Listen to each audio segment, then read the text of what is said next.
Good morning, good afternoon, good evening, Fabulites. I don't really have any questions for you. I'm about to do a recap of the real, or what I do.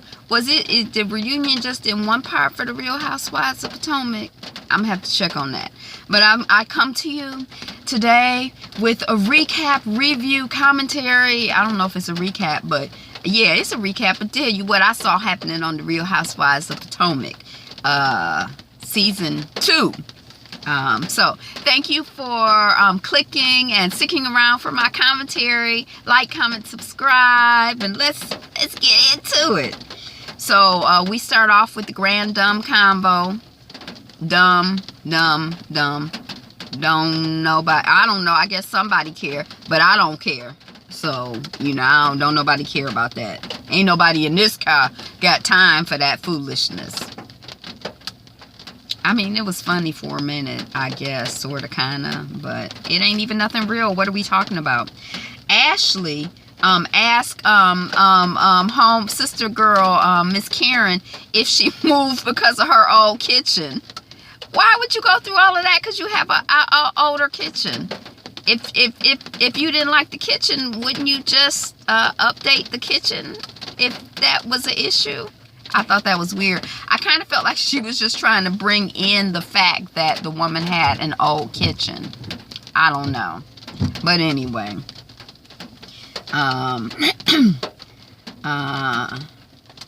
And then Karen talking about she moved because of her parents. She wants to be able to take care of her parents, and her parents might want to move in. We don't even know if they're moving in or not, but that might make sense for why you might need more space, because perhaps you're going to have your parents there and some assistance for caring with your parents. You might have some helpers there that move in as well, so you might go from a family of 2 to a household of 5 or 10 and need space to move around. That house might have had 2 downstairs suites, which allow, for ease of care with your parents or whatever your particular needs are. I don't know. But I didn't really, I felt like that was kind of like a bogus, look over here, my parents. Oh, y'all, I got a scratch on my arm. I felt it was kind of, it didn't make sense, especially because it's kind of like she wasn't like, the house wasn't configured right for me to be able to accommodate my parents. It was like, well, my parents don't like Virginia. I mean, my parents don't like Maryland, but they like Virginia. They live in Virginia. But it's like, y'all are all in the same region, so the state line, like, do your parents suddenly get unhappy when they cross the state line? Would they even know the difference between the state line? And then they say that the houses were like 15 or 20 minutes apart. So, I mean, you basically in the same region of the country. Now, I can see somebody not liking a particular community, but to say you want to be in the state with your parents, that just sounded ridiculous. And I guess everybody knows it's been going all over the news and, not the news, but, the bullshit news network that the man had personal back taxes that he owed, like 1.5 million and maybe 3 million for his business or something like that. And the government with these taxes is something. I feel like that's a whole nother conversation and a whole nother analysis. Now, I don't know if white people get caught up with taxes the way that black people get caught up with taxes, but to me, sometimes the government with these taxes seems like a thug.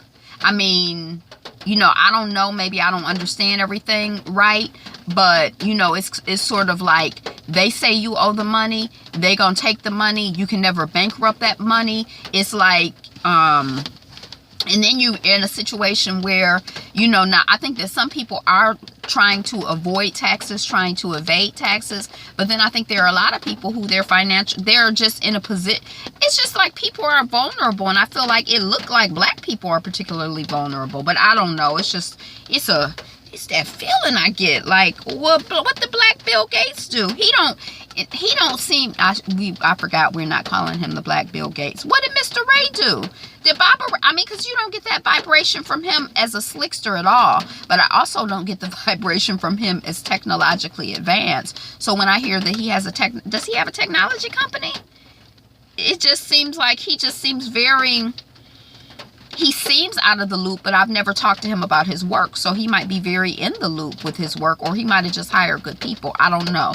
But, you know, it's true. You can't tell from meeting a person or seeing them on TV who the hell they are or how they roll in the world. But I got questions. That's all. Giselle heard Karen was doing work in New York City, and that's why Giselle was upset. She thought that Karen would come to her party, but Karen didn't come to her party for something. My phone is doing this thing. I can't even remember what the party was, but I was like, Karen was doing work when she said, you know, Karen was doing work. I was like, well, what kind of work does Karen do? I didn't know. I was trying to imagine, well, is she a consultant? What is she a consult? What type of work? You know, it just kind of sent my mind. I'm like, what kind of work does Karen do? Is she, like, we know that Robin is she works in public relations. And you can tell sometimes when you listen to her talk, it's like she talks in circles and she smiles and she don't be saying shit. Like when she talk about her relationship, you'd be like, what the hell? But that's kind of probably like her public relations training. Just say it with a smile. Whatever you say it with a smile. You ain't got to say nothing. Just say it with a smile. So the metaphysical non-alloy connection between the database and the whatever bullshit is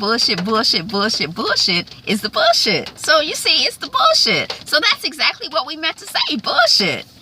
But anyway, I was tripping out because I'm like trying to figure out what type of employment, what type of work. And the child, Giselle is trying to say, the word on the street from Giselle is that the child was getting work done on her face, like that kind of work. I was like, Lord, these people. So that kind of, I had a moment with that. Giselle said that she was upset, or presented this image that she was upset because she thought that Karen would come because they've been knowing each other for so long, and that Monique, who she's only known for 18 seconds, came, and so she just felt that and Karen, she said that Karen had a bogus excuse of dealing with her parents, but that she heard she was in New York doing work. And then I kind of feel like, now I don't know, you know, I'd be hard pressed to call somebody a liar, because she could have been in New York doing something with her parents that I don't know. And the person who told me whatever, they may not know. She could have been in New York and got some work done on her face and still been dealing with her parents. She could have been there talking to doctors. I mean, how you gonna call the woman? How you gonna say she wasn't? I mean, it just seemed like that's a big leap to me when you don't know what the hell other grown people are doing, especially when you're grown and you have your own life and you're busy with your life. How you know what she was doing, Giselle? So anyway, I don't know. And Karen did y'all notice Karen seemed kind of like manic, like her energy seemed like, was she high? Was she, I mean, what was going on? To me, she seemed like very like her energy. She was like on something. That, did you notice it? Karen called Sharice out for calling Ray out of his name. Now, Ray's name is not Bill Gates, and calling him the broke Bill Gates, even if his name was Bill Gates, that's not really calling him out of his name. It's making fun of him. It's putting a qualifier in front of his name if his name was Bill Gates, but his name ain't Bill Gates. You've been calling him out of his name, calling him Bill Gates. His name is Ray, Ray Huger. It's Ray Huger. So anyway, I was like, but I do want to say, Sharice and Giselle, I don't know if they're good friends or not, but aren't they mean? They seem kind of like they have a lot of like nasty and mean, not nice commentary to make in general. You know, it just like occurred to me that like, I think they're mean. Now, Ashley seems kind of messy in a way, or like, ooh, what's the bochinche? Like the gossip, like when stuff was going on the stage, she was like, what? Who? You know, the way that I would be like, you know, like, oh my gosh, oh, what? I didn't know. But, you know, I would probably, if I was on TV, try to, you know, damp it down a little bit. But it seems a little bit innocent and like not mean-spirited to me. But Giselle and Shasha, they seem kind of mean, like bitter, mean, unhappy, petty, like mean. Like I wouldn't feel safe or secure around them. Like if I was around them, I would try to keep it very like surface and pleasant and just keep it moving. I wouldn't want to be spending no time because they see me near. Okay, I guess I've made my point. Okay, so then we're back to this whole thing of Ray saying, you know, before this 45-year-old woman know it, she gonna be 65 or 70. Like before she knows it in 20 years. And then when she's 65 or 70, I know everybody or a lot of people on the stage were like, yeah, I agree with Ray. Now, I don't think that Ray was mean-spirited in what he was saying, but I feel like that's bullshit. I just read a story the other day. I mean, older people get married too. I mean, it's not like, well, if you're a woman, your expiration date is 45, so you better get married and find love before you're 45, because once you get older, it's a wrap. I don't necessarily buy into that, and I don't necessarily appreciate it either, because, you know, I mean, he old. I mean, I don't know. Yeah. I mean, and men are getting older too. So no, she's not going to look like that forever. And, you know, I guess if you have money, but see, if you having money troubles, if your value is that you have a lot of money, you may not have that money forever, Mr. Ray. So anyway, Monique would rather be her hubby's wife than dealing with 10% of tithes and offerings. She talking about Giselle and her ex-boyfriend, her ex-husband, and the father of her 2 or 3 children. She has twin girls, and then the other girl, right? He's a preacher. So she talking about that. He's a preacher at a big mega church. And, yeah, she talking about that. And Giselle's whole thing, we already talked about it. I didn't understand her anger and hostility because the woman was married. I mean, yeah, that's ridiculous. That was just dumb. Charisse, when back at the beginning where of the season where Charisse said the Willard is the Willard is a place for first ladies, not Monica's. And then, you know, Giselle was like, she was referring to Giselle. And Giselle is like, what, you trying to say that I was under somebody's desk giving somebody a blowjob? That's basically what she was saying, like Monica Lewinsky. And then Charisse is like, well, I shouldn't have insulted Monica Lewinsky like that because she might be a nice lady. And it's like, don't y'all know each other? Like, what, you trying to say that Giselle isn't a nice lady? And to me, she doesn't seem like a nice woman. But dang, ain't y'all friends? I mean, I was like, y'all are mean. I mean, and I guess she thought it was funny, but I'm like, don't be making no jokes about me, because I didn't find that. I thought it was rather offensive and, like, you know, anyway. Lying fucking trifling B.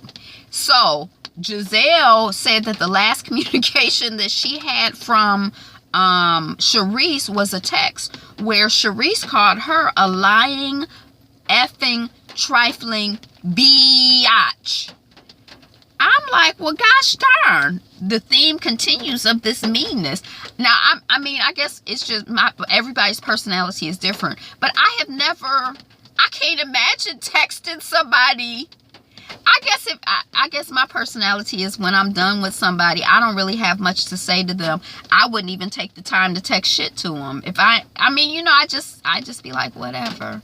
Like, I guess I'm like, you dead to me, or like, I just don't care. I don't have the energy. If I'm done with you, if I thought that of you, I probably so I can't imagine texting somebody that just sounds like, oh, and I mean, what if somebody were to text me that? I'd just be like, oh, I'd probably take a screenshot of it. I'd be, oh my goodness, like, oh.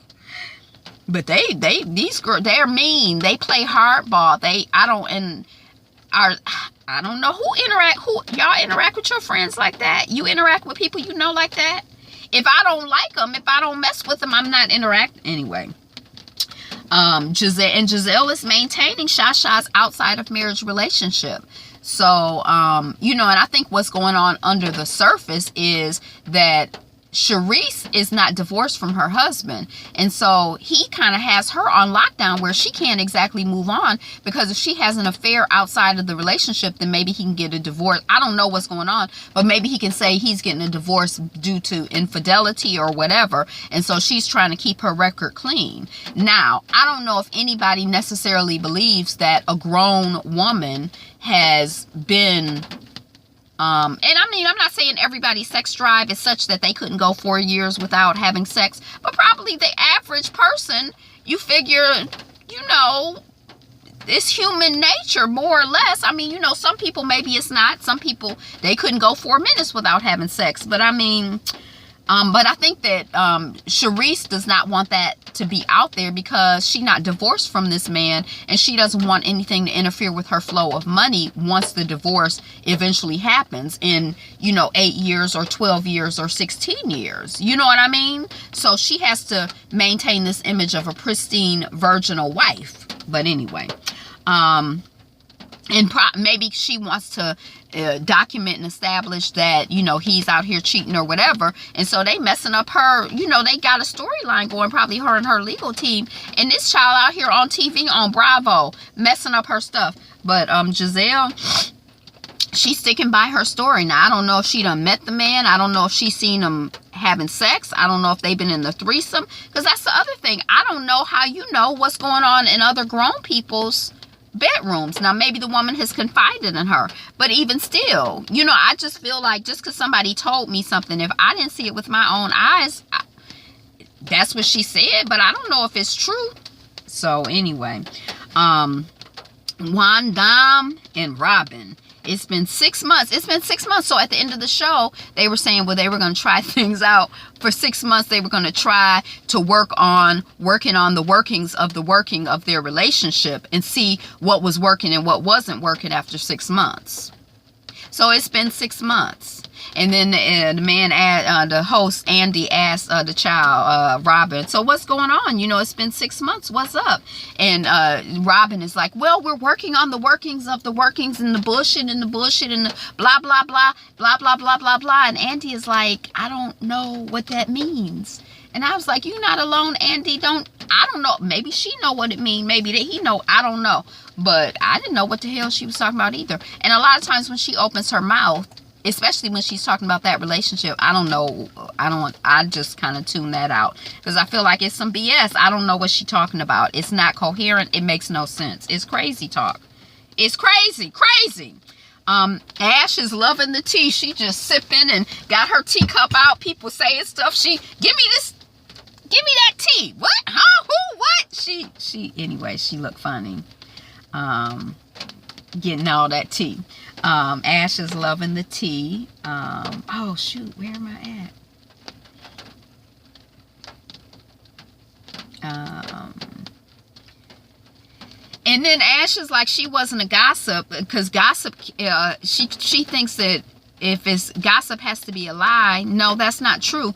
To me, gossip is talking about stuff that's not your business with other people where it's not their business. So it's sort of like, even if it is true that, he's cheating on somebody else, or even if Juan is dealing with somebody else, for you to be out here on these streets talking to random people about it. And also the intention with gossip is kind of like for your entertainment and for your did you hear? And that's not productive or helpful for Robin or Juan. So it's sort of like, if you're talking about something, to me, if you're talking about something like, because sometimes you might talk, like I might talk to, a friend might talk to me about what's going on in their relationship. And I might try to give them feedback and perspective based on my experience as a wife, as a woman, as a human being, whatever. And I'm not going, they're telling me something that's inside the confines of their marriage, maybe, but my intention is love and support of my friend and of her marriage.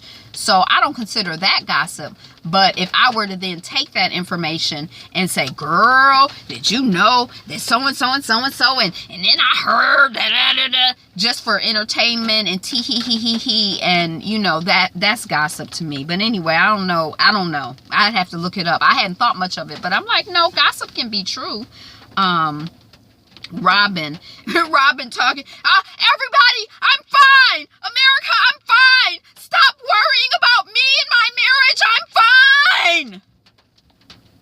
I think you protesteth too much, madam. I think you protesteth too much. Mo has not talked to her mom in love in a year. Damn, she got her a car and that's it. That was deep. That's intense. I mean, and you know, I guess real relationships be real.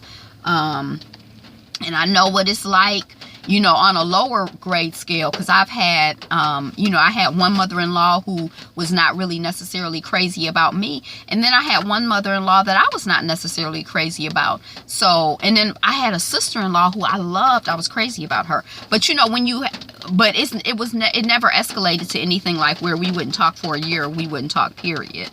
But it was tense. So I could understand, especially seeing what she saw on the TV. It probably made things worse, I guess. So I don't know if I understand. I can understand the tension when you're dealing with in-laws or people in general. And then Giselle with that, I didn't say you don't have a home. Giselle, it's already been established that you were being mean and bitchy and petty and a mean girl. And no, you know, I don't know if you're a bitch in real life, but remember that commercial, I'm not a doctor, but I play one on TV. To me, Giselle, you're not a bitch. Maybe, I don't know. But you certainly play one on TV. You play the hell out of one on TV to me. Boop. Mo is right about Robin. Robin was trying to pass off saying that Monique was talkative or talked too much to Giselle. And Robin caught her on it. I mean, not Robin, but Monique caught Robin on it. And then the footage showed it. Boop. Boop. So I just feel like, I mean, I know when you're dealing with people, you may not want to say something straight out, but I always appreciate somebody who say what it is. You know, I appreciate and respect that. You know, you grown. You don't have to hide behind another grown woman to say what you feel or what you think. And if you're not comfortable saying what you feel or what you think, then you don't need to say it to her or probably to anybody else unless you're trying to get guidance and counsel in terms of how to handle it in a productive, positive, loving way. Miss Karen. I always get Karen and Robin mixed up. Miss Robin. But anyway, yeah. And Giselle, people always go into people's houses and talk mess. When I saw that on previews, I'm like, that child is, you trying it, girl. You trying it. But no, we don't. It's not normal for people to go into other people's houses and talk about them and talk about their houses. Who does that? The normal thing is to go in and say, oh, your house is lovely. Thank you so much for having me in your house, or finding some way to compliment a person. That's what normal people do, boo, as far as I'm concerned. And I understood what Monique was saying. I don't think that she was saying that she felt that Monique was beneath Giselle, but that she felt that Giselle felt that Monique was beneath Giselle, and that, no, oh my God, just forget all of that. I don't think that Monique was saying that Monique felt that Robin was beneath Giselle. I think that what Monique was saying that Monique felt that Giselle felt that Robin was beneath her, Giselle. And so that's why Giselle lit up and felt confident and comfortable and better when she was around Robin, because she feel like she better than her. And I don't know if that's true or not. You know, they might just have a way of interacting and, you know, a habit, and that's just, they get down like that. I don't know. But I didn't think that at first I was kind of like, yeah, I think you said Robin was beneath. But then when I thought about it, I had a different take. And then when Mo did the rap, now in the preview, they made it seem like the rap was all about, or, you know, I thought the rap was only about Robin. But, you know, I thought her little rap was cute. It summed up the season. I'm not like a hip-hop head, so I don't know if it was a good rap or a bad rap. But it was cute to me. Cute enough. You know, I wouldn't want to hear it again necessarily. But she ain't hardly say nothing about Robin. But Robin's jaw was all tight. She like that shit worth. And what she say that Robin is still talking about wine. But yeah, Robin didn't like that.